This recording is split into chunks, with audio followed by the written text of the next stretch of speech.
नमस्ते दोस्तों। आज सुनिए मालती जोशी जी के कथा कथन की श्रृंखला में उनकी लिखी हुई कहानी आतंक। तो शुरू करते हैं कहानी आतंक। अमर दुकान से बाहर निकला ही था कि किसी ने पीछे से आवाज़ दी। वो परेशान हो उठा। इस समय कोई चेटू किस्म का दोस्त मिल गया तो बस हो गई छुट्टी। इस समय तो ऐसी आवाज़ों को अनसुना करना ही बेहतर है। मुश्किल से 2 घंटे की छूट मिली है और उसमें कितने सारे काम निपटाने हैं। आधा वक्त तो आशा की लंबी चौड़ी लिस्ट ने ही ले लिया, जिस पर दुकान में भीड़ इतनी गजब की थी कि बस। अभी तो धोबी के यहाँ से कपड़े उठाने हैं, ट्रेवल एजेंट के यहाँ जाकर लखनऊ की टिकटें लौटानी हैं और सबसे बड़ा काम कि मेहरी की लड़की को घर छोड़ना है। कर्फ्यू खुलते ही ईमानदारी से आ गई थी, उसके उपकारों का इतना प्रतिदान तो देना ही था। अमर, आवाज़ें इस बार इतनी पास थी कि मुड़कर देखना ही पड़ा। माजिद था। बोला, अमर एक बात थी, कहो। तुम्हें ऐतराज़ ना हो तो आज की रात नसीम को तुम्हारे यहाँ छोड़ाऊँगा। कल को कुछ ना कुछ इंतज़ाम तो करना ही पड़ेगा। कैसी बातें कर रहे हो माजिद? मेरे यहाँ आने से पहले तुम्हें पूछना पड़ता है? कमाल करते हो। बल्कि मैं तो खुद तुम्हारे पास आने वाला था। कल रात से आशा को तुम लोगों की फिक्र लगी हुई थी, पर चलते समय देवी जी ने इतनी लंबी लिस्ट पकड़ा दी थी कि उसे निपटाते हुए ये वक्त हो गया। इन औरतों का भी जवाब नहीं है यार। ऐसा पक्का इंतज़ाम कर रही हैं मानो आज के बाद कभी बाजार खुलेगा ही नहीं। और कोई दिन होता तो माजिद इस फिक्रे का खूब आनंद लेता, अपनी ओर से कुछ जोड़ भी देता, पर आज उसने सिर्फ इतना कहा, अच्छा तो मैं फिर आ रहा हूँ, और वो चला गया। अमर को आश्चर्य तो हुआ, पर इस समय तो आश्चर्य करने की भी फुर्सत उसके पास नहीं थी। जल्दी जल्दी सारे काम निपटा कर वो खुद ही माजिद के घर की ओर बढ़ गया। दरवाजे की घंटी बजाते हुए एहसास हुआ कि आसपास की खिड़कियों पर कई जोड़ी आंखें टंग गई हैं और उससे घूर रही हैं। वो यहाँ अक्सर ही तो आता रहता है, पर आज जैसे कोई अजूबा हो गया है। दरवाज़ा एकदम नहीं खुला। पहले शायद इत्मीनान कर लिया गया कि बाहर कौन है। माजिद स्कूटर की चाबी लिए बिल्कुल तैयार खड़ा था। अमर को देखकर उसे हल्का सा धक्का लगा। क्या पता शायद वो मना करने आ गया हो। बाद में सोच विचार करने पर उसका मन बदल गया हो। वैसे कसूर उसका भी नहीं है, माहौल ही ऐसा है। कोई भी किसी तरह का खतरा उठाने के लिए तैयार नहीं है। अमर ने लेकिन जाते ही कहा, मैं यही कहने आ गया था कि तुम भी चले चलो ना, यहाँ अकेले बैठकर क्या करोगे? नहीं यार, खाली घर देखकर किसी ने फूंक डाला तो? अमर ने अपने चारों ओर नज़र दौड़ाई। TV, fridge, sofa set, 2 in 1 पर्दे, कालीन, मध्यम वर्गीय गृहस्थी के मापदंड की गाढ़े पसीने की कमाई। इसे कोई कैसे राख हो जाने दे? वैसे यह भी कोई नियम नहीं है कि खाली मकानों को ही आग में झोंका जाए। एक बार मनुष्यता ताक पर रख दी जाए तो फिर कोई विधि निषेध नहीं रह जाता। पर अपनी इस भयावह आशंका को वो जुबान पर नहीं ला पाया। बोला, अगर तुम यहीं रुक रहे हो तो फिर पेट्रोल क्यों जाया करते हो? उसे वक्त ज़रूरत के लिए सहेज कर रखो। भाभी को मैं लिए जाता हूँ। माजिद ने कोई प्रतिवाद नहीं किया और भीतर आवाज़ दी, नसीम जल्दी से समेटो भाई, ये अमर तुम्हें लेने आए हैं। माजिद, मेरा ख्याल है भाभी जब तक तैयार हो रही हैं हम लोग स्कूटर खींचकर ड्राइंग रूम में रख लेते हैं। यहाँ? और क्या, किसी सिरफिरे को सनक सवार हुई तो इसी का पेट्रोल निकाल कर इसमें आग लगा देगा। आदाब भाई साहब। वे स्कूटर को ठिकाने लगाकर सुस्ता ही रहे थे कि नसीम कमरे में दाखिल हुई। अमर देखता ही रह गया। नसीम ने आज साड़ी पहनी हुई थी। सच, औरतें कितनी प्रैक्टिकल होती हैं। यूँ तो सलवार कमीज आजकल आम पोशाक हो गई है, फिर भी नसीम को साड़ी पहने देखकर उसे अच्छा लगा। कम से कम अब गली मोहल्ले की घूरती निगाहों से तो बच जाएगा। हवा का रुख उससे पहले नसीम ने पकड़ लिया था और इससे अमर को बड़ी राहत महसूस हुई थी। पति को कुछ ज़रूरी हिदायतें देकर नसीम गुड़िया को लेकर पिछली सीट पर बैठ गई थी। उसका छोटा सा बैग अमर ने अपने सामान के साथ फिट कर लिया था। कुछ आंखें फिर पास पड़ोस की खिड़कियों पर उगाई थीं, पर अब उनके बारे में सोचने का उसके पास वो वक्त नहीं था। कर्फ्यू में छूट की अवधि समाप्त हो चली। 10 मिनट बाद ही वो अपने घर के सामने था। कितनी देर लगा दी, मुझे तो चिंता होने लगी थी। स्कूटर की आवाज़ सुनते ही आशा बाहर निकल आई। सामान तो सब ले आए हो ना? तुमने जो मंगाया उससे भी ज़्यादा ले आया हूँ, अमर ने मजाकिया लहजे में कहा। तब तक आशा ने नसीम को देख लिया था। क्षण भर को उसके चेहरे का रंग उड़सा गया था, पर दूसरे ही पल उसने अपने को संभाल लिया। गुड़िया को लपक कर गोदी में उठाते हुए उसने पप्पू को आवाज़ दी, बेटे यहाँ आकर देखो तो कौन आया है। फिर गुड़िया को वापस लौटाते हुए बोली, तुम इन शैतानों की निगरानी करो, जरा मैं तब तक झोले उतार लूँ, अभी कमली को छोड़ने भी जाना होगा ना। झोले उठाकर वो किचन में ले आई और देर तक सामान जमाती रही। दरअसल उसे संभलने के लिए कुछ वक्त चाहिए था। उसे अपने ऊपर खींच भी हो रही थी और हंसी भी आ रही थी। कल रात इन लोगों के लिए कितनी बेचैन थी वो, बार बार अमर को टोक रही थी, कुरेद रही थी, और अब नसीम सामने पड़ गई है तो दुनिया भर की ऊंच नीच सोच रही है। अमर मेहरी को छोड़ आया तो उसने चाय की फरमाइश कर दी। बेमन से ही सही, आशा को चाय बनानी ही पड़ी।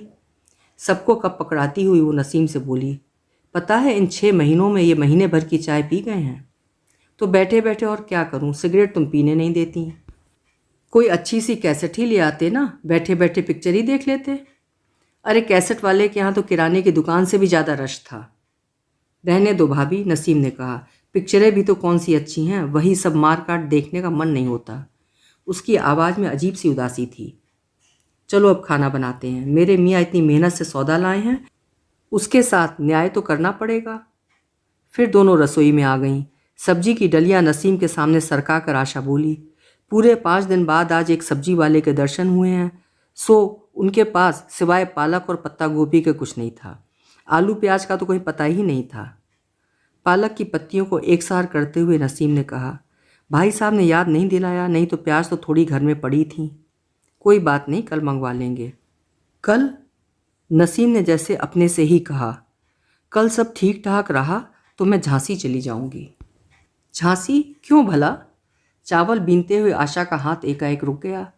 फिर उसे खुद ही अपना प्रश्न बड़ा बेतुका सा लगा। आदमी जहाँ सुरक्षित अनुभव करेगा वहीं तो सर छुपाएगा। एक तो झांसी नसीम का पीहर है और कम से कम अभी तक इस शहर का नाम सुर्खियों में नहीं है। फिर उसने कोई और बात शुरू की, पर बातचीत का सिलसिला जमा नहीं। हर बात एक ही बिंदु पर आकर समाप्त होती थी। पड़ोस की सोनिया की शादी दंगों के कारण मुलतवी हो गई थी। शर्मा जी का पंकज समय से इंटरव्यू पर नहीं पहुंच पाया था। सामने वालों की बहू को अस्पताल ले जाना संभव नहीं हो पाया था। हार कर घर में ही जचकी करनी पड़ी। खींच तान कर बातचीत की डोर थामते हुए दोनों निढाल हो चली थीं। पहले तो समय का पता ही नहीं चलता था, अब समय उन पर भारी पड़ रहा था। पहले तो दोनों के पतिदेव सड़क पर खड़े पुकारते रह जाते थे, पर इनकी गप्पें खत्म ही नहीं होती थीं। अब जैसे दोनों मना रही थी कि किसी बहाने सही बच्चे उन्हें उठने का मौका दें। बच्चे तब तक जग रहे थे, घर में फिर भी रौनक लगी रही। उनकी धमा चौकड़ी, उनकी शिकायत, उनकी किलकारियाँ, उनका ठुनकना, सब कुछ बड़ा अच्छा लग रहा था। पर एक बार उनके खाने का हंगामा खत्म हुआ, वे रजाइयों में दुबक गए और घर में जैसे सन्नाटा छा गया। खाने की मेज पर भी सब चुपचाप निवाले गटक रहे थे। आशा को वे ठाके याद आए जो माजिद की मौजूदगी में कमरे में गूंजते थे, और एकाएक वो पूछ बैठी, माजिद भाई क्यों नहीं आए, उन्हें भी साथ लाना था ना। वाह, तुम्हें बड़ी जल्दी याद आया, अमर ने कहा। उसका स्वर तल्ख था। वो बुरी तरह झेप गई। ठीक तो है, ये बात इसे बहुत पहले नसीम के आते ही कहनी थी, पर उस समय होश ही न रहा। अपनी सफाई में वो कुछ कहने को ही थी कि नसीम ने बचा लिया। बोली, दोनों कैसे आते, घर पर भी तो कोई चाहिए ना, ऐसे माहौल में घर अकेला तो नहीं छोड़ा जा सकता। बात करते करते उसका स्वर कांप गया था। शायद अकेले घर में पति की कल्पना उसे बेचैन कर गई थी, या शायद यहाँ खाना खाते हुए उसे याद हो आया था कि वो जल्दी में ढंग का कुछ पका कर नहीं रख पाई थी। आशा ने एक बार नसीम को देखा और फिर पति की ओर दृष्टिक्षेप किया। अमर जानबूझकर दीवार पर लगे कैलेंडर को देखता रहा। शायद वो मन ही मन माजिद की सलामती की दुआ मांग रहा था। और आशा सोचने लगी, आज माजिद भाई यहाँ होते तो इस माहौल में क्या उन्हें अपने लतीफ़े याद रहते। खाने के बाद वे लोग थोड़ी देर तक टीवी देखते रहे। समाचारों की भयावहता ने मनोरंजन के सारे रंग फीके कर दिए थे। हार कर आशा ने कहा, चलो सोने चलते हैं, और वो नसीम को लेकर कमरे में आई। फिर भाई साहब कहाँ सोएंगे? वे आजकल सोते कहाँ हैं, रात रात भर छत पर बैठे रहते हैं, इतनी सर्दी में। और क्या, पहरा जो देना होता है, वे वहाँ ओस में बैठे रहते हैं, तो मुझे यहाँ रजाई में नींद थोड़ी आती है। भाग भाग कर जाती हूँ और डांट खाकर लौट आती हूँ। सच कहती हूँ, 5-7 दिन और यही हाल रहा तो हम दोनों को निमोनिया हो जाएगा। नसीम कुछ नहीं बोली। पिछली 4 रातों से वे लोग भी तो नहीं सोए हैं। रात रात भर दरवाजे पे कान दिए जागते रहते हैं। जरा सी आहट होती है और कान जैसे झंझना उठते हैं। जरा सा शोर उठता है और दिल की धड़कन जैसे बंद होने लगती है। तभी तो माजिद ने उसे ज़बरदस्ती यहाँ भेजा था। कहा था कम से कम तुम तो चैन की नींद सो सकोगी। वहाँ माजिद को खतरे से जूझने के लिए अकेला छोड़कर क्या वो चैन की नींद सो सकती है? बहुत मना किया था उसने, पर आखिर पति की जिद के आगे हार माननी ही पड़ी थी। कुछ देर तक इधर उधर की बातें होती रहीं, फिर दोनों सोने की कोशिश करने लगीं। बीच बीच में एक आध झपकी आ भी जाती थी, पर आवाज़ थी कि नींद में ही पीछा नहीं छोड़ रही थी। बड़ी देर बाद नसीम को होश आया कि वे आवाज़ें उसने नींद में नहीं सुनी हैं, ये सचमुच की आवाज़ है। उसने आशा को झकझोरा। दोनों कान लगाकर सुनने लगीं। शोर तो था, पर आवाज़ें साफ नहीं सुनाई दे रही थीं। नारे लग रहे थे, पर वे अल्लाह अकबर के थे या जय श्री राम के, समझ में नहीं आ रहा था। दीवार से पीठ लगाए वे दोनों बुत बनी बैठी रहीं। उनके मुंह से आवाज़ नहीं निकल रही थी। मन की उस उद्विग्न अवस्था में उन्होंने कब एक दूसरे का हाथ थाम लिया, इसका उन्हें ही भान नहीं रहा। अनजाने ही वे एक दूसरे की उपस्थिति से आश्वस्त होती रहीं, बल पाती रहीं। पूरी छत बिल्डिंग के लोगों से पट गई थी। रोज ही ऐसा होता है, जरा भी कहीं खटका हुआ तो लोग दनादन सीढ़ियाँ चढ़कर ऊपर आ जाते हैं। आशंका, उत्तेजना, उत्सुकता से उनके चेहरे खिंचने लगते हैं। घड़ी दो घड़ी छत पर मजमा सा लग जाता है, फिर सब लोग निराश होकर लौट जाते हैं। दिन भर गली की सूनी सड़कों पर क्रिकेट खेलने वाले बच्चे अपने बल्लों को मुग्दर की तरह घुमाते हुए ऊपर आते हैं और फिर मुंह लटका कर लौट जाते हैं। रोज आशा इस भीड़ में शामिल होती है। अमर बाहर से ताला डालकर आता है तो वो पीछे के दरवाजे से आती है।